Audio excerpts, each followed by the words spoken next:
네, 말씀 봅시다. 말씀은 로마서 3장,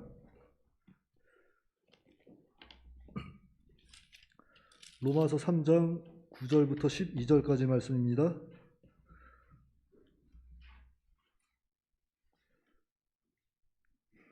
로마서 3장 9절로 12절까지 말씀.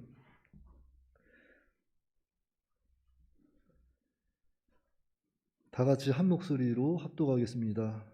로마서 3장 9절로 12절. 시작.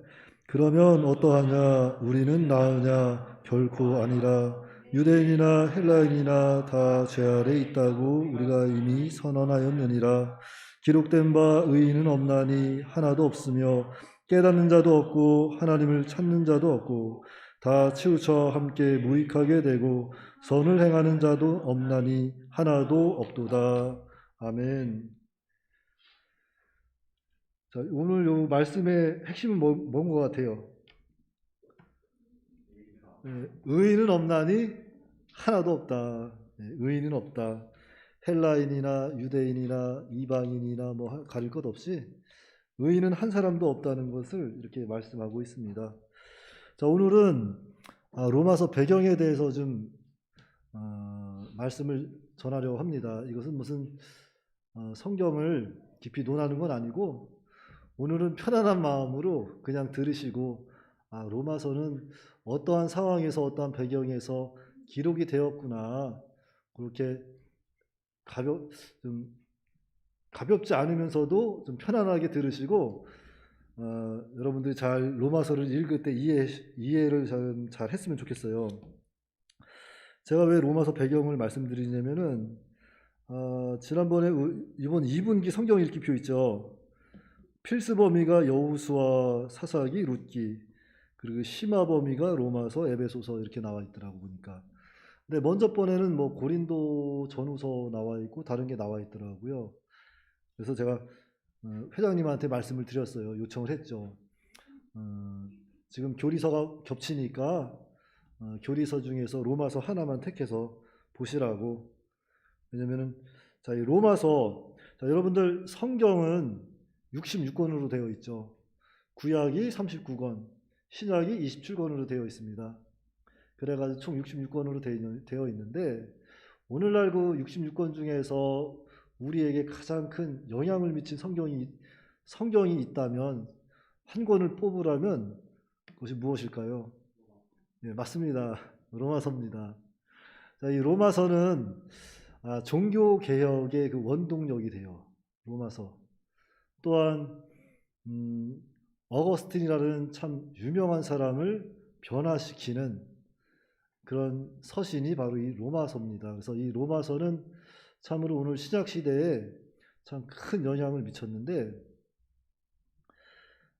특별히 이 폴 틸리라는 신학자가 이 로마서를 설명하기를, 사복음서, 마망누교, 사복음서를 반지의 링이라고 한다면 이 로마서는 반지에 박힌 다이아몬드와 같은 거다 그랬어요. 그래서 제가 로마서 읽기를 추천드렸습니다. 어차피 이 신약은 여러 개로 구분이 되어 있는데 처음에 사복음서가 시작되죠. 마망누교, 마테마가, 누가, 요한. 사복음서가 시작되고 그 다음에 이제 역사서가 시작되는 거예요. 역사서, 사도행전, 사도들의 행적 기록한 것을 역사서로 봅니다. 그 다음에 이제 교리서가 시작되는 겁니다. 로마서, 고린도 전후서, 갈라디아서. 그런데 이제 그걸 교리서라고 해요. 즉 교리적으로 이렇게 잘 풀어서 또 오늘날 우리에게 또 교훈하고 있는 아주 중요한 서신서인데, 그 교리서 중에서도 이 로마서는 오늘날 우리에게 큰 영향을 미쳤기 때문에 여러분들로 하여금 로마서를 읽으라고 제가 요청을 했습니다. 근데 이 로마서를 읽어야 되는데 그냥 교리서로만 보면 이해가 안 돼요. 이 로마서가 어떠한 상황에서 어떠한 환경에서 기록이 되었을까, 그것을 이해하시고 로마서를 보면은 이래서 로마서를 이런 말을 썼구나, 사도 바울이. 여기서 이래서 사도 바울이 이런 글을 썼구나, 좀 더 쉽게 이해하실 수 있을 겁니다. 자, 먼저는 이 로마서, 로마서는 AD 58년경에 사도 바울이 기록한 서신서예요. 쉽게 말하면은 고린도에서 사도 바울이 기록을 하거든요. 고린도에 사도 바울이 머물 때 어떠한 사람으로 하여금 로마의 소식을 듣습니다. 로마 교회 상황을 소식을 들어요. 그래서 그 소식을 듣고 급하게 편지를 써서 보낸 것이 바로 오늘날 로마서입니다. 다시 말하면 로마서는 뭐예요? 사도 바울이 로마 교회에 보내는 편지. 다 아는 사실이라고 뭐 그러지 말고 좀 그랬구나 좀 공감도 좀 해주셔야지. 다 안다고 그냥 쳐다보고 강사님 나 그거 다 알아요. 자, 그럼 로마서 이제 한번 들어가 봅시다. 자, 로마서는 크게 두 대지로 나눠집니다. 첫째 대지는 1장부터 11장 구원의 도리, 그리고 12장부터 16장까지는 이제 성도 생활 윤리에 대해서 말씀하고 있는데요. 그 16장에 가서 보면은 사람들 이름이 쭉 나와요. 사람들 이름이 나오는데 한 27명이 나옵니다. 27명이 나오는데 다 그룹으로 나뉘어져서 나와요. 뭐 브리스길라, 아굴라 무슨 그룹, 무슨 또 이렇게 유대인 그룹, 이방인 그룹, 무슨 노예 그룹 이런 식으로 다 그룹으로 나눠져서 한 5개 그룹으로 나눠져서 나오는데, 자, 이 바울은 왜 그들을 또 이렇게 그룹으로 나누어서 또 기록을 했을까? 우선 그들이 그 당시 교회가 그룹별로 예배를 드렸기 때문입니다. 예를 들자면 유대인은 유대인끼리, 또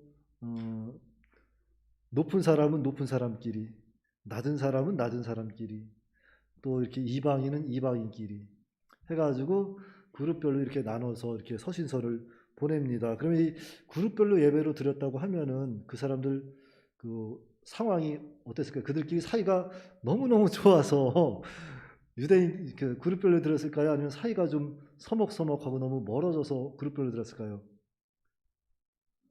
그렇죠. 사이가 막 서먹서먹하고 막 멀어졌기 때문에 그룹별로 드릴 수밖에 없었던 거예요. 자, 그럼 이들이 왜 그룹별로 그룹이 나뉘어졌을까? 자, AD 49년에 있었던 글라우디오 칙령이라는 게 있어요. 이 글라우디오 황제는 로마의 네 번째 황제입니다. 네 번째 황제이고 그의 황제 그 통치 기간은 AD 41년에서 54년까지 통치를 해요. 근데 이 글라우디오는 늦깎이 황제예요. 나이를 많이 먹어서 이제 황제가 되죠. 그 앞에 황제는 칼리굴라라는 황제가 있습니다. 이 황제는 되게 악하면서도 독단적이면서도 좀 무능한 황제였어요. 그래가지고 칼리굴라는 AD 37년부터 41년까지 통치를 하는데 이 칼리굴라는 암살을 당합니다. 누구에게 암살이 당하냐면은 이제 친위대, 근위대라고도 하죠. 그 황제를 지키는 친위대, 그 높은 사람 두 사람이 그 칼리굴라를 죽이는 거예요. 칼리굴라를 죽이고 이제 바로 이 글라우디오 황제를 제4대 황제로 이렇게 선임을 하는데, 원로들의 추천을 받는 것이 아니라 바로 그 살인자들이 글라우디오를 데리고 와서 오늘부터 글라우디오가 로마의 황제다 하는 거예요. 자, 이 글라우디오는 여러분들이 좀 잘 알고 있어야 돼요. 이 글라우디오는 날 때부터 장애를 가지고 있었습니다. 장애. 다리도 절고 머리도 흔들고 또 말도 더듬거리고 거기에다가 침까지 흘렸어요. 말하면서. 그래가지고 장애를 가졌기 때문에 이 사람은 날 때부터 부모로부터 좀 거리를 두고 혼자 자라난 사람이거든요. 그래서 그 조카였던 칼리굴라가 황제가 됐던 거예요. 그런데 이제 칼리굴라가 죽으니까 그 근위대들이 그 글라우디를 데려다 놓고선 얘가 오늘부터 황제야 이렇게 지정을 해주는 거예요. 그런데 자, 로마라는 통치는 원로 통치잖아요. 원로 통치인데 그 원로인들이 반박을 못해요. 왜냐? 그 두 사람의 권력이 너무 세니까 반박을 못하는 거예요. 그런데 이 근위대들은 왜 글라우디오를 황제로 세웠을까요? 글라우디오를 앞에다 황제로 세워놓고 그들이 로마를 통치하려고 했던 거예요. 저 바보 같은 거 뭐 하겠어 하고서 글라우디오를 세워놓고선 그랬는데, 이 글라우디오는 장애가 있었기 때문에 어려서부터 혼자 생활을 많이 했는데 주로 책을 많이 읽었습니다. 그래가지고 이 친구는 머리가 굉장히 좋은 친구예요. 그래가지고 로마의 모든 인준을 다 통과합니다. 통과해서 황제로 딱 등극이 되면서 제일 먼저 한 게 뭘 것 같아요? 제일 먼저, 내가 만약에 로마의 황제가 됐는데 내가 만약에 제일 먼저 한다면 뭘 할 것 같아요? 그 두 사람을 죽여야죠. 그러니까 이 둘은 글라우디오를 바보로 봤지만 글라우디오가 한 수 위였던 거죠. 그래서 글라우디오 그 두 사람을 다 죽여버리고 로마를 통치합니다. 통치하는데 이제 AD 49년에 일어나는 또 사건이 중요해요. 자, AD 49년에 이 로마라는 제국에서 로마라는 도시가 있죠. 로마라는 그 시가 있습니다. 거기에서 유대인들끼리 막 다툼이 벌어집니다. 크리스투스. 자, 여기서 크리스투스는 바로 그리스도예요. 그리스도를 따르는 사람들과 그리스도를 따르지 않는 사람들끼리 다툼이 일어난 거예요. 그래가지고 그 다툼으로 인해서 무엇이 마비가 되냐면 경제가 마비됩니다. 왜냐하면 그때만 해도 이 유대인들은 늘 돈을 가지고 경제를, 이 고리대금 있잖아요. 이걸로 인해서 이제 경제를 많이 심하다 이렇게 경제를, 그들로 하여금 경제가 돌아갔는데 그들이 다툼이 일어나 보니까 이제 로마의 경제가 안 돌아가는 거예요. 돈이 안 돌아가는 거예요. 그래서 글라우디오 황제가 왜 로마의 돈이 안 돌아가? 왜 어떤 일이 있었던 거야? 이렇게 막 물어봤겠죠. 그랬더니 예, 지금 유대인들끼리 싸움이 났습니다. 왜 싸웠대? 그랬더니 크리스토라는 사람하고 그를 따르는 자들하고 안 따르는 자들하고 지금 다툼이 일어나가지고 지금 아무것도 안 됩니다. 그랬더니 이 글라우디오가 그 어려운 문제를 한 번에 해결을 해요. 글라우디오가 한 번에 해결하는 게 그게 뭐냐면은, 자, 유대인들은 크리스투스, 즉 그리스도를 따르는 사람이든 따르지 않는 사람이든 로마에서 다 나가라, 다 떠나라. 그게 글라우디오 칙령, 굉장히 유명한 칙령입니다. 그게 AD 49년에 있었던 글라우디오 칙령이에요. 자, 그래가지고 이제 자, 사도행전 18장 한번 볼까요? 사도행전 18장. 이거는 한번 보고 넘어가야겠다.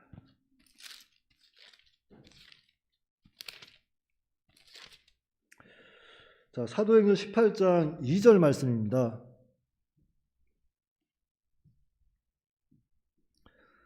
자, 다 같이 한 목소리로 사도행전 18장 2절 시작. 아굴라라 하는 본도에서 난 유대인 한 사람을 만나니 글라우디오가 모든 유대인을 명하여 로마에서 떠나라 한 고로 그가 아내 브리스길라와 함께 이달리아로부터 새로 온지라 그랬습니다. 그러니까 이게 바로 AD 49년에 있었던 글라우디오 칙령입니다. 그래서 여러분들도 잘 알고 있는 브리스길라와 아굴라 부부가 그 사건 때 로마에서 쫓겨나는 거예요. 자, 그래서 이제 유대인들이 로마에서 다 쫓겨남으로 인해서 이제 로마에는 어떠한 일이 생기냐면은, 자, 로마 교회에 유대인들이 한 사람도 없는 겁니다. 그러니까 예배 드리려고 이방인들도 그때 그리스도를 따른 자들이 있었거든요. 그래서 그때 당시 로마시에 있던 그 교회들에는 유대인들이 말씀을 가리키고 또 성가대 지휘도 하고 막 피아노도 치고 그랬던 거예요. 예를 들자면 그 시대 피아노가 있겠습니까? 그래서 교회 와서 딱 보니까 목사님도 안 계셔, 강도사님도 안 계셔, 지휘자도 없고 반주자도 없네. 그러니까 어떻게, 야, 잘 됐다. 오늘 소풍이 나가자 그래요? 응?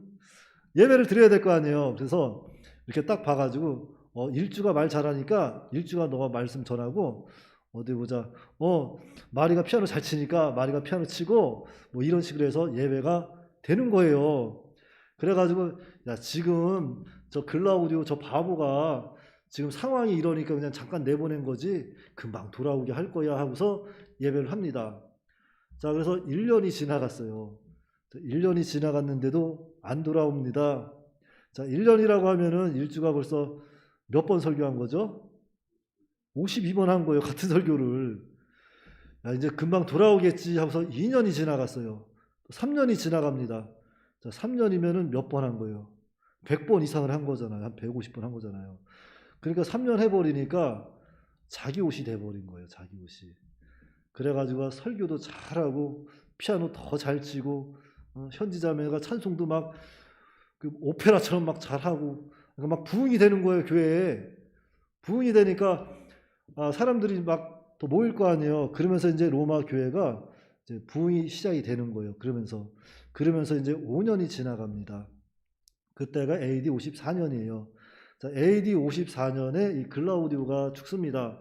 자, 이 글라우디오가 죽고 그 다음 황제가 된 사람이 그 유명한 네로 황제입니다. 네로 황제. 자, 이 네로 황제가 이제 집권을 하는 거예요. 집권을 하고 나서 이렇게 보니까 로마를 보니까 그 전 세계 곳곳에 숨어서 진짜 잘 살아가는 속된 말로 기생충같이 살아가는 유대인이 로마시에 한 사람도 없는 거예요. 야, 그렇게 그 어디에나 있는 유대인들이 왜 로마시에만 없냐 그랬더니 5년 전에 글라우디오가 그들 다 추방했습니다. 야, 근데 왜 돈도 없어?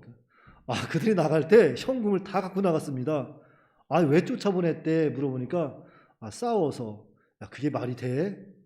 나는 이 법 인준 안 해 하는 거예요. 자, 로마 법에는 그 인준하는 게 있어요. 뭐냐면은 전 황제가 어떠한 법을 만들어 놓으면은 그 다음 황제가 그 법안을 봅니다. 법안을 쭉 봐서 이거는 계속 필요하다 하면은 계속 인준해서 사용을 하고 이것은 필요 없다 하면은 인준하지 않아요. 그러면은 그 법은 그날로 효력을 잃어버리는 거예요. 그래서 네로가 글라우디오 칙령을 인준하지 않습니다. 그럼 그 법은 더 이상 효력이 없는 거예요. 자, 그러면 그 법이 효력이 없다고 하면은 이제 어떻게 될까요? 떠났던 유대인들이 다시 로마로 돌아올 수 있게 되겠죠. 다시 로마로 돌아오는 거예요. 자, 그래서 이제 잘 됐다. 이제 유대인들이 들어오면은 우리에게 더 큰 은혜가 될 것이고 교회에 큰 활력을 불어넣을 수 있겠구나. 너무너무 잘 됐다 하면서 기대를 하고 있을 때 정말로 유대인들이 들어옵니다. 들어오니까 정말로 위로하고 안아주고 그들을 정말 격려하면서 야, 그동안 잘 지냈냐?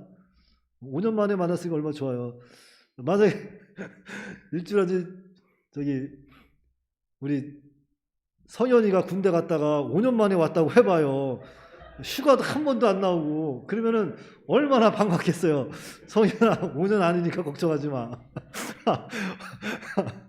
그쵸? 마음 아프겠죠. 누구는 더 아프겠지 우리보다. 5년 동안 얼굴도 한 번 되면은 얼마나 아프겠어. 나만 아픈가? 그렇잖아요. 그러니까 그 반가운 마음으로 맞이해 준 거라고. 그 반가운 마음으로. 그래가지고 이제 주일이 다가오니까 이제 유대인들이 앉아있고 이방인들이 이렇게 설교를 하는 거예요. 설교를 하니까 야, 정말 잘한다. 너무 잘했다. 그동안 너무 수고했어. 다음 주부터 내가 할게. 왜? 우리가 이렇게 잘해서 지금 막 교회가 부흥도 됐는데 우리가 계속하면 안 돼? 이건 원래 내 거잖아. 우리 교회잖아. 다음 주부터 내가 할게. 하니까 우리도 할 수 있다고. 그때 유대인들이 그런 거야. 야, 너네는 이방인이고 우리는 유대인이잖아. 이래가지고 더 큰 싸움이 빵 터져버리는 겁니다. 그것만 싸운 게 아니에요. 이제 유대인들이 왔으니까 예배가 다 끝나고 음식을 차렸어요. 음식을 차려서 이제 맛있게 나눠 먹습니다. 근데 유대인들이 와서 막 고기를 먹는데 너무 맛있는 거라 막 칙칙칙 막 구면서 그냥 맛있게 먹고 있는데 야, 이거 왜 이렇게 맛있냐? 처음 먹어보는 건데 이거 뭐야? 그랬더니 그거 돼지고기야. 그랬더니 에이 테테테 이런 더러운 이방인들 같으라고 하면서 또 더 큰 싸움이 벌어지는 거예요. 그래가지고 사도 바울이 그 소식을 듣고 고린도에서 편지를 쓰는 겁니다. 유대인이나 이방인이나 헬라인이나 다 주님 안에서 하나고 의인은 없고 한 사람도 없다. 그러니까 교회의 일치를 위해서 로마 교회로 쓴 편지가 바로 로마서입니다. 그러니까 여러분들이 로마서를 볼 때 그래요. 그 로마의 배경을 어느 정도 알아두고서 로마서를 들어가면은 로마서를 쭉 읽어 나가다 보면은 사도 바울이 이렇기 때문에 이 로마서를 기록했구나 하는 게 조금 더 이해하기 쉬울 겁니다. 근데 로마서 한번 혹시 다 읽어본 사람 있어요? 나는 벌써 다 읽어봤다. 아직 안 읽어봤어요. 로마서를 읽을 때 좀 재밌을 것 같아. 이제 막 조리서라 막 지루해가지고 이거 무슨 말이야 이거. 그러지 말고 로마서를 이제 옆에 두고서 자세히 하나씩 하나씩 읽다 보면은 또 성령께서 감동 주시면 혹시 알아요? 로마서가 종교개혁의 원동력이 됐다니까. 오늘날 우리 교회의 원동력이 될 수 있어요. 또 로마서를 통해서 성 어거스틴, 걸출한 하나님의 사람이 배출되잖아요. 이 중에 누가 어거스틴 될 줄 몰라요. 그러니까 사모하는 마음으로 정말 그 말씀을 로마서를 이번에 잘 읽고 나도 정말 하나님 기도하는 마음을 나도 하나님 이 로마서를 통해서 정말로 개혁이 될 수 있도록 도와주시옵소서 하면 하나님 은혜 주실 겁니다. 기도합시다. 사랑과 은혜가 풍성하신 아버지 하나님, 은혜를 감사합니다. 하나님께서 사랑하시는 도봉교회 청년들, 하나님께서 지난 한 주간도 지켜주시고 오늘 거룩하고 복된 주일 주의 전에 나와 예배할 수 있도록 인도하여 주신 은혜를 감사를 드립니다. 오늘 특별히 로마서 배경을 통해서 그 시대에 이 유대인들과 이방인들 간의 어떠한 생활을 살았는지, 어떤 마음가짐을 살았는지 우리가 또 되돌아보게 하시고, 오늘날 우리는 율법에 매여서 많은 사람들을 돌아보지 못하고 참 다가가지 못하는 그런 상황이 아닌지 살펴보게 하시고, 우리가 더욱더 이웃을 내 자신과 같이 사랑하면서 복음을 널리 전하고 교회 안에서 더욱더 한 마음 한 뜻이 되어서 주님 나라 위에서 우리가 또한 열심히 충성봉사하는 청년회가 될 수 있도록 은혜를 역사하여 주시옵소서. 예수님의 이름으로 기도하옵나이다. 아멘.